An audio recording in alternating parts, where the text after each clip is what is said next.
Hey, what's up, guys? Welcome back to another episode of Flawless Fantasy Football. What's happening with you? It's your boy Flawless checking back in. Look at here, guys. I was like, man, I ain't let them know about my weekly results from week 1. Then week 2 happened. Then we done started week 3 already.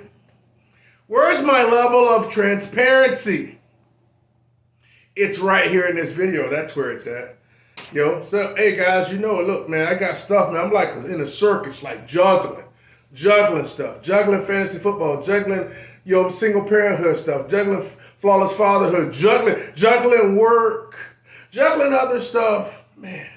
Not just with the 3 balls either. I'm like, with the 5 of them, I never could juggle. I hated juggling. I hated juggling like I hate the Rubik's Cube. I hate the Rubik's Cube too. Couldn't stand it. I'd break a Rubik's Cube in like 10 pieces. Nevertheless, guys, what's up? Hope you're doing good. Man, we're going to talk about a little bit of news and notes real quick so we can know what we're really going into. In the meat of week 3, we saw that shellacking. Look, I expected San Fran to win. We all expected San Fran to win. Look at here, man. It's just, they're going to pave the way for San Fran to go to the Super Bowl. I've said it before. Christian McCaffrey, Larry Zonka, and John Riggins, they're going to make sure all 3 of the great elite white running backs have Super Bowls. I've said it several times. You guys know it. So I want to put it on record again here in September, before it turns October. So when I start declaring it, you guys know, I'll see it. Speaking of paving the way for 49ers, got some cue cards here. Kind of just don't feel like going off the cuff. The 49ers have made, and I don't like counting by the money, okay? Because I don't even know the money. I don't much care. But the 49ers have made John Lynch. Maybe I had that on here or not. Maybe I left that one. Either they had to read up the front office. John Lynch and somebody else. Anyway, they done gave them extensions for the next few years or something like that. So they're going to make sure San Fran get a Super Bowl. But it was a good game for San Fran last night. On Thursday night, it was unfortunate for Dallas. For Giants to come off that shellacking with Dallas. They have to play us. It's like a murderer's row for them. Crazy thing, I was going against San Fran defense, right? In my work league for week 3.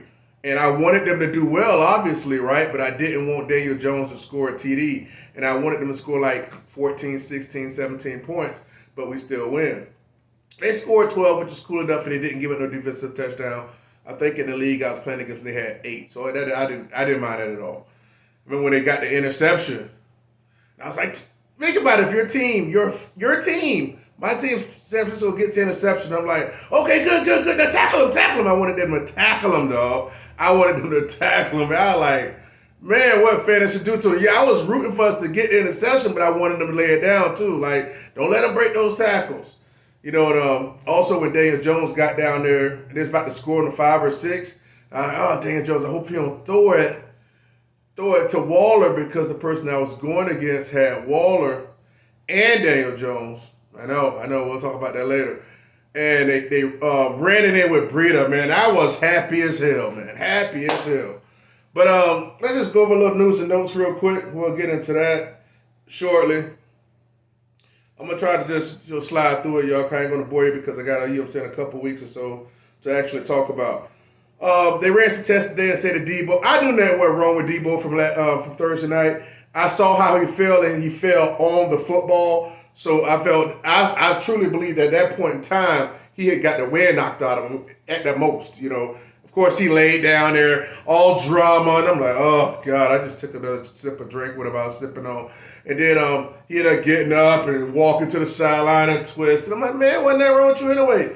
Oh, the WWE of it. Dramatizing it up. Get your ass off the damn, what you call it, let's go. How about that?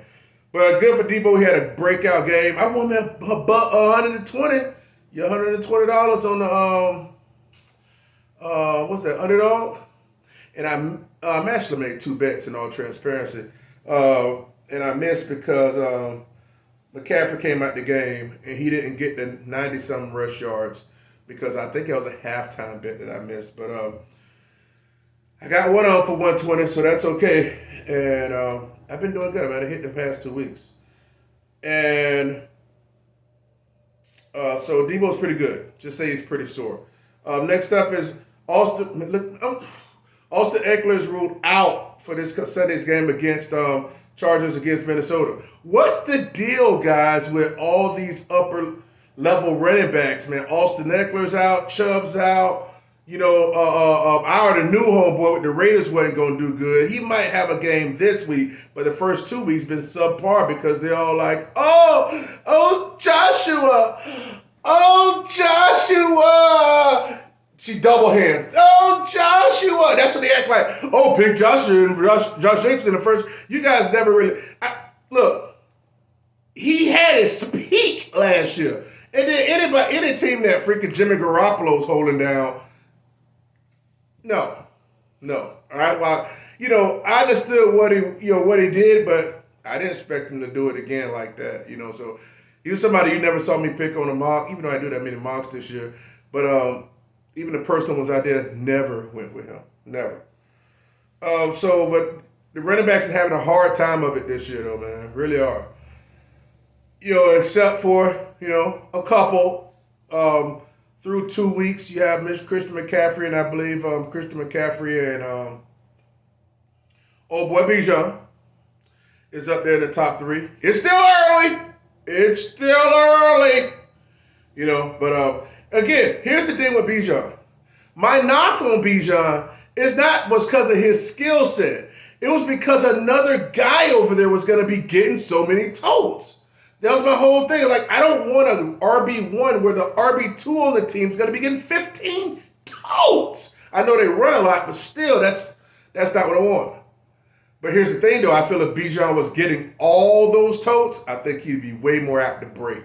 I ain't wishing that bad on him. I'm just saying, because anybody getting that type of volume is kind of crazy. So let's move on. Odell Beckham's not look like he's out, and Justice Hill is out. So Ricky wide receiver over there in the Ravens should be a good play this week. And Anthony Richardson is out with his concussion. They're going to take his time on him. Bryce Young expected to miss 1 to 2 weeks with his ankle injury. That's kind of unfortunate for me because I dropped New Orleans defense and actually picked up. I picked up Jacksonville's defense to play them against him because Bryce Young can't. I mean, he just wasn't throwing that downfield, and like that, what I'm saying, to a degree. But now they got Andy Dalton coming in. I ain't scared of Andy Dalton either. So Jacksonville defense probably going to beat the heck out of them. They will. Jacksonville win and they'll be 2-1. So hoping I get a nice defensive touchdown. That would be nice. I picked up Jacksonville in both leagues, by the way. I think, yeah. So so everything's good. I don't see nothing else relevant here to talk about. Ayuk didn't play on Thursday night, and just like typical San Fran, it's like if one of those dudes are out, if Debo's out, the tight end and freaking tight end and Ayuk gonna do good. Ayuk out, the tight end and freaking doggone Debo gonna do good. It's just that simple, not even mention Christian McCaffrey, and that team's gonna be tough. Derrick Henry got a toe injury, limited in practice, but he should be good. He's getting a little toe day rest, but he should be good. We gotta see, gotta watch him, man. Cause I think they're gonna actually try to. I want to say phase Henry out, but they gotta see what they got in that young dude, man. He's pretty explosive, so we'll see what happens with that. Some sources are saying they expect Roschon Johnson to emerge as the primary back. Maybe not. I believe I have him in both leagues, so it really don't matter to me.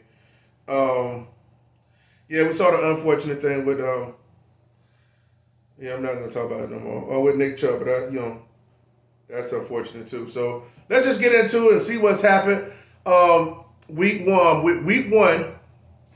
First up, what do you want me to start with? You want me to start with the Work League, or you want me to start with the Flawless League, Flawless Fantasy Football League? because there's other people in here that's going to be watching this video except for outside of the people that's already in Flawless Fantasy Football. So let's go with the Work League first. Work League, my Going Postal Work League, man. I'm going to kind of shoot through this a little bit. So, I want to draw this out too much. Week 1, man, your boy suffered a loss. Your boy suffered a loss. Actually, I remember saying before that somebody beat me week 1, and then they ended up making it to the playoffs, and I did. That's not true. Last year, I started out 5-0 in my work league and dropped 3 straight. He was probably one of those times, I think, but I'm not really sure, because that wasn't really true. I talked about him at work, and we kind of cleared that up, but that wasn't really the case. But he did beat me this year, and I believe I play him again, so I'll seek vengeance on him next time when we play later in the season, because we played week 1. So, but yeah, I lost 74-106 to multiple scoregasms, as you can tell what his name's playing around with. And you see the prediction was 92-85. So yeah, the prediction didn't serve me well at all. Stupid prediction. So yeah, team profit, which is yours truly. You see Burrow gave me a solid 3 points. Oh, thank you, Burrow. Oh, thank you, good sir. And he's unlikely to play this, highly unlikely to play on Monday. So it'll leave me in a little conundrum. I'll talk about that in a second. 3 points against Cleveland. It was a bad weather game, but God, bro. That's all I was asking for is a clean 25 and maybe get 8. And then Higgins gave me a 0. Had 8 targets, gave me a 0. CMC came to work with a 25, and Ferguson gave me a freaking 1. But Tua gave my opponent week 1 35 points. Man, look at him. So he got me. It was no way I was going to win that one. Basically, like I said, I wanted, if Burrow could have gave me 25 and Higgins would have gave me a 9, I could have snuck out the win. But, hey, if was a 5th, we all be drunk. All be drunk. So, hey, man, that's what's up, man. That's the way the ball bounces sometimes. Because I lost week 1, I was able to go to the waiver wire, and I think I was like number 9, so I was like 4th pick. Maybe one person didn't do waivers and they wanted other stuff or whatever. Somehow I got Puka Nacua. I don't know how that happened. But just to let you know, I did not play Puka week 2 though. I ain't let him play, but I do have him. But he is going to line up for this week for week 3 though. I didn't play him because they're playing against my Niners, and I felt I had solid options, right? And I did. Your boy did. But I picked up Puka Nacua and dropped Alex Pierce. Now, y'all know how I feel about Alex Pierce. I feel you're going to have some boom games once Pierce starts throwing it downfield. Once Anthony Richardson starts throwing it downfield, loosen up. And Thielen won't last that long, so we'll see how that goes. And so I picked up Puka and dropped Pierce because I was low in the waivers, earlier in the waivers. And later I had picked up Mac Jones and then dropped Dalvin Cook because Dalvin Cook, once Aaron Rodgers went, I became totally disinterested in the Jets. And plus Cook is a plotter and Breece Hall is more dynamic. So I'm like, nah. The change is going to come over and Cook's going to be barely touching the ball probably 6 times game once Breece shows he's fully healthy, and that if he is, what I'm saying. So, but he seems that way. But the only thing is that he got caught on that long run, and that would have never happened last year. But we'll see. So also, and I dropped Matt. But when I picked Mac Jones, I was like, I'm not gonna play Mac Jones because he had a tough game anyway. He supposed to have had a good one. But I didn't play Mac Jones. I wasn't gonna play him, so I would say, you know what? I went ahead and dropped Mac Jones, and I picked up Hunter Henry.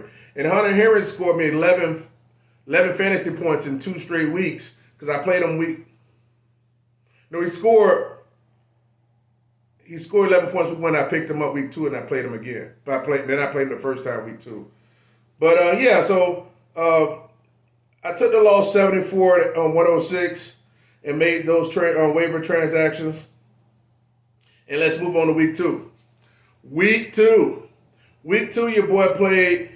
Won 113-98. Nice 15-point victory and defeated Pigskin Princess. Look at me.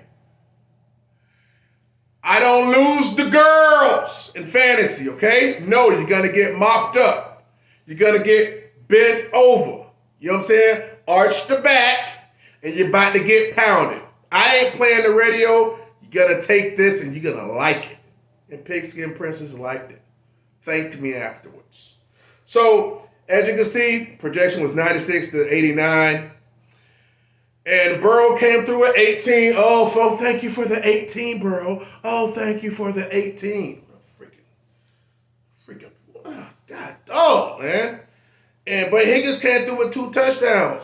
So it seemed like, I don't want to sit people like, oh, there's a new number 1. But I'm going to tell you, man, that Jamar Chase, me having him as the wide receiver number 1 overall, that would have hurt. I mean, if I was the one pick, if I like I was, I would have picked it like I was in my work league. I would have picked Christian McCaffrey like I did, because I could have had a chance to. But the reason why I was so anti, what's that dude's name? Jefferson, was because I believe in the tight end over there, where he scored 2 Hawkinson scored 2 touchdowns week 2, and he hasn't scored a touchdown yet in 2 weeks. And I believe he'll probably score this week. You know, they'll make sure of it. But my point is, you brought in a rookie. You got Osborne. You got the. I didn't see the tight that I didn't think that the touchdowns would be there, and he only scored like 8, maybe 9 last year. So it's like if he just scored another 8, maybe 9, I don't think, at the end of the day, it's looking like now there's going to be Tyreek Hill. So of course I got Tyreek Hill in the Flawless League, as you guys know. Picked him comfortable, picked him in 5 seconds in that league. So I had drafted him in the first with confidence. So, yeah, so 113-98 victory. Joe Burrow gave me an 18. Higgins gave me a 20. CMC always coming to work week 2. Carl's going to work. He gave me a 24. Algier gave me a 4. Had a lot of carries, but just carries. And I mustered up maybe, 40-some yards or something. And Hunter Henry gave me that 11 and I benched Ferguson.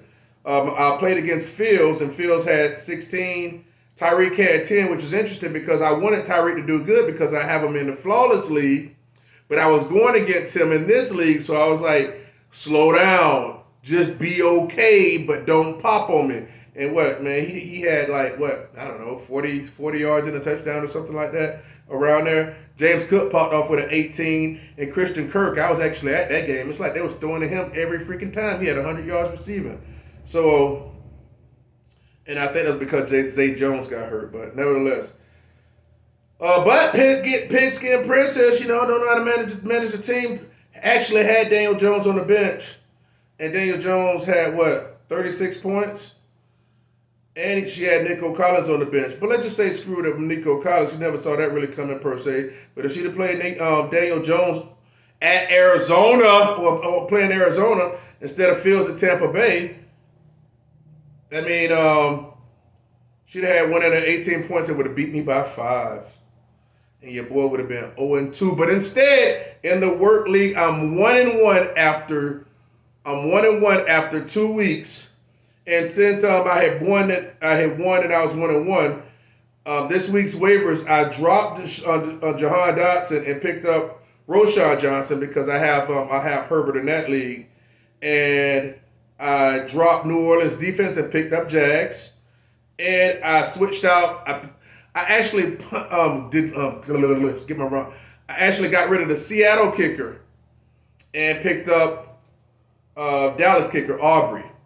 Albert scored 10 points week 1 and then 18 week 2. And I ended up just getting him off waivers. Nobody picked him up during the waiver thing. And on waivers, I actually picked up when the blurb came through that the rookie running back for New Orleans Saints was going to go for full practice. I picked him up, and I think I dropped P-Ron.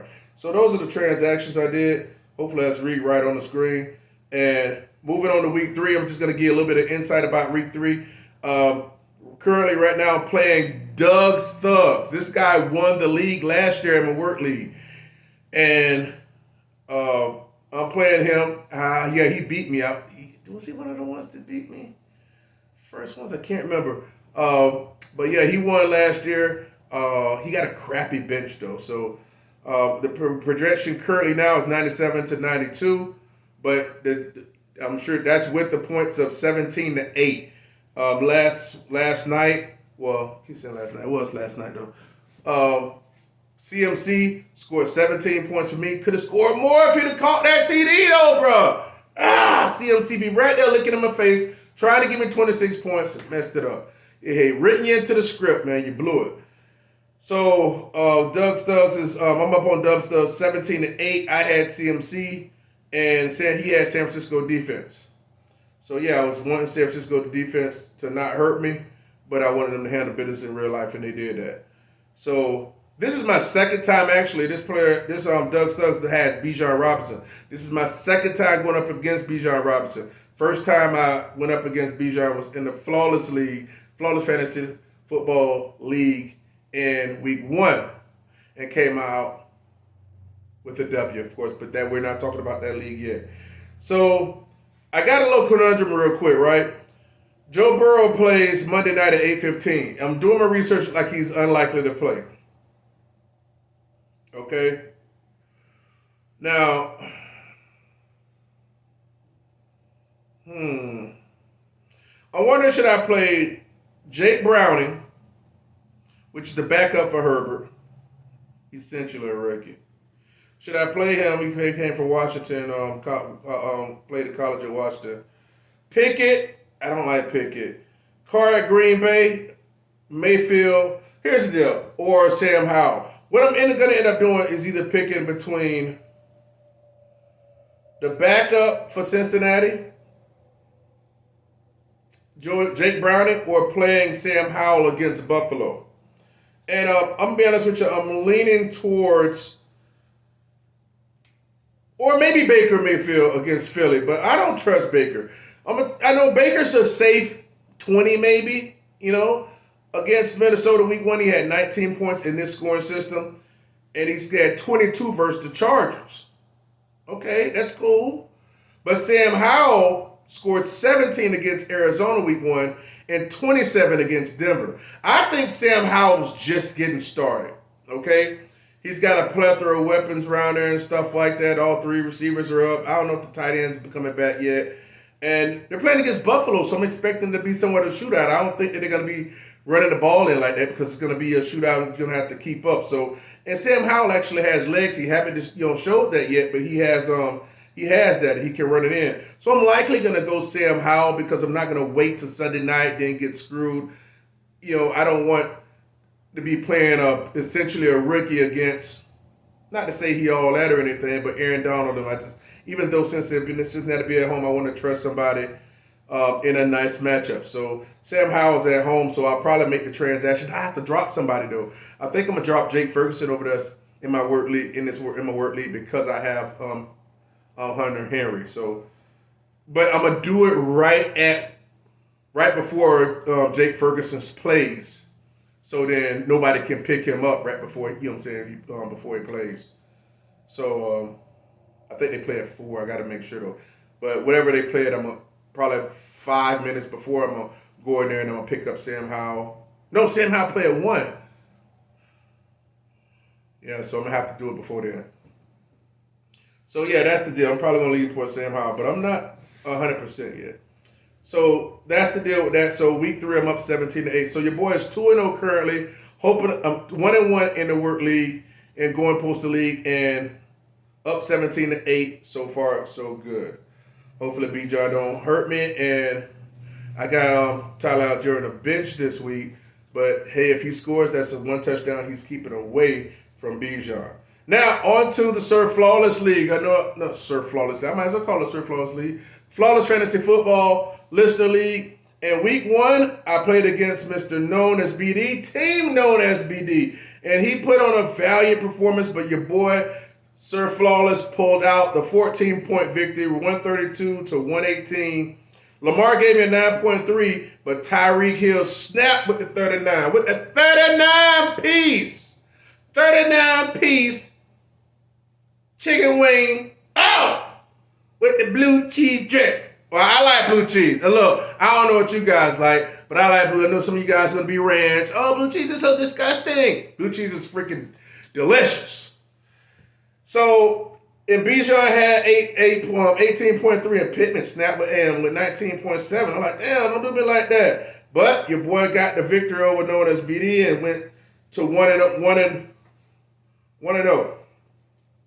Now week 2, I played Sir Flawless played Scotty Sleepers, pulled out the 13-point victory. So a 14-point victory week 1, 13-point victory week 2. It seems like, I'm beating people by 2 tutties up in this mug. 2 tutties. You don't get a single digit loss from Sir Flawless. And 130 to 117, T. Higgins came through with the 2 TDs for me, scored 24.9. Scotty Sleepers put up a valiant effort. His Dallas kicker gave him 18. T.J. Watt had a fumble. No, sorry. T. Higgins, that wasn't for me. That was for him. T. Higgins scored 24.9 from him because I had T. Higgins on the other league, in the work league. But so yeah, T. Higgins, Dallas kicker that gave him 18, and T.J. Watt had a fumble recovery and gave him like 11.5. When he had the fumble recovery, like, whoa, chill out, man. You get like one and a half, another of those, I'm gonna be in trouble. But that worked out. Dobbs gave me a 4. Man, I cut that B, man. I cut the B. I ain't got time for these problems around here, man. They don't got that much passing volume around there. And never know when old boy gonna come back. So I just said, screw it. Jason Myers got the cut, too. I ended up picking up another kicker. Who I picked up? Who I picked up in the Flawless League kicker? Actually, someone dropped, after waivers, they dropped Tyler Bass when they picked up another kicker. He picked up San Fran kicker, which is good because I was trying to get him. And because he scored like 12 or 13 points last night. And he dropped Bass. So I went and picked Bass up. Bass be cool. Bass going to get you a clean 8 on an easy day. You know what I'm saying, or whatever. So, hey, look, I ain't trying to necessarily say I need the 13, but Bass had a double digits week 1. Then he had an 8 or something along those lines. But I like Tyler Bass. And so I cut Myers, man. Myers missed 3 field goals in the last 2 weeks. So I cut him in both leagues. Screw him. So Dobbs and Myers got the cut from Sir Flawless. And actually, the person that was first on waivers, I don't know who it was, who's first on waivers. I can't remember because he got it in front of me. Actually ended up cutting. They picked up the rookie for Saints. But then I cut Cook, and they picked up Cook. I believe, right? Cook or maybe one of the, or the Saints defense, one of the 2. I think it's picked up Cook, I believe. And they dropped the rookie running back for the Saints. So I scooped him up. So I was active on the waiver wire, you know what I'm saying, shortly after the waiver was going, after the waiver process, because, after the waivers, everything's free until kickoff. But your boy is won by 14, week 2, 2-0 in the Flawless Fantasy Football Listener League. Now, as of week 3, to let you know, I'm going up against Big Blue Wrecking Crew, which is AKA for Mr. Derek, which was his birthday is today. So he saw the birthday. He actually brought in his birthday the night before his birthday, watching the game with his homeboy that he brought over there, which was a Niners fan. So that happened, and I guess he wanted to go all the way through because he had Purdy on his bench. He had somebody else on his bench, but he decided to go with Daniel Jones because the pride was going in. He had Daniel Jones, and he played Hyatt and Darren Waller, and all 3 of those guys mustered up a solid 10.9 points. And your boy Sir Flawless has a 98-point chance of winning. Now, I only played one guy, and that was was my IDP, which was Fred Warner, only got me 3 damn points. Fred, if it wasn't for that double digit that you did week 1, I would suspend you. I put you on probation. You better not do that again. You owe me 7.5 points at least next week. I have no problem with week 4 in preparations for Dallas week 5. I'm not going to play these games with you. So, Warner, I didn't like that 3 points. But your boy should definitely win this week considering Jones, Hyatt, and Waller must have 10.9. And I'm like a 98% chance of winning right now with my squad. So it's looking like your boy will be 3-0 in the Flawless Fantasy Football League. So I just need the other 2-0 team to lose so your boy can reclaim his throne at the top of the leaderboard and never relinquish it. So, hey guys, 1-1 in the work league, 2-0 in Flawless Fantasy Football, actually 3-0. But I hope you enjoyed that. I caught you up real quick. I try to do it every week, but at the very least, I probably do it every 2 weeks. But yeah, man, let's get those lineups in, maximize those points, Man, at the end of the day, sometimes it's just like if I lay it down, I'm just lay it down with my studs, man, because when we try to be too cute, then we have all these points on the bench. You know what I'm saying? Me and Kanoa Bill talked about that. And other people, you know what I'm saying, that we spoke, it's like, man, you got all these points on the bench. So, you know, sometimes you want to go down with your guys. You're going to have people on the bench that score. Like, I believe the Chicago running back going to score this week. He's going to be firmly on my bench. I'm not playing him. So, it is what it is. Flawless Fantasy Football, where you hear what you need to hear, not what you want to hear. Hey, you guys heard about Diggs, right? Diggs is out for the year on Dallas. As soon as I saw that, I'm like, did anybody got any see that on camera? Did anybody get anything? But of course, they don't see nothing on camera, even though I know damn well they're recording it. It seemed like they're just paving the way for San Francisco. That's what it seemed like to me. I'm a fan, but I also understand. I should just keep it as that. I'm a fan, but I also understand, you know, the agenda, the script. You know, y'all saw that commercial where, NFL's they try to make a mockery, a lighthearted joke about the script. Yeah, make fun of it. You know that damn well is real. So, hey. Again, you never heard Vince McMahon saying that wrestling is predetermined. Never heard him say that one time. You've heard a few wrestlers say it. Star wrestlers said at the end of their, when their career was done, it said in a certain type of way. But yeah, and people still do what they do. Flawless Fantasy Football, where you hear what you need to hear, not what you want to hear. You would never just hear what you want to hear. All right, you're gonna get the perspective from a person who's been playing football over 25 years. All right, so I'm not going with the mainstream. I never had CMC, and he's on my team. I knew this was going to be the year for him. So hopefully he stays up and we keep him fresh. And guys, maximize your team. I want to see them W's, okay? Flawless Fantasy Football. Let's get it.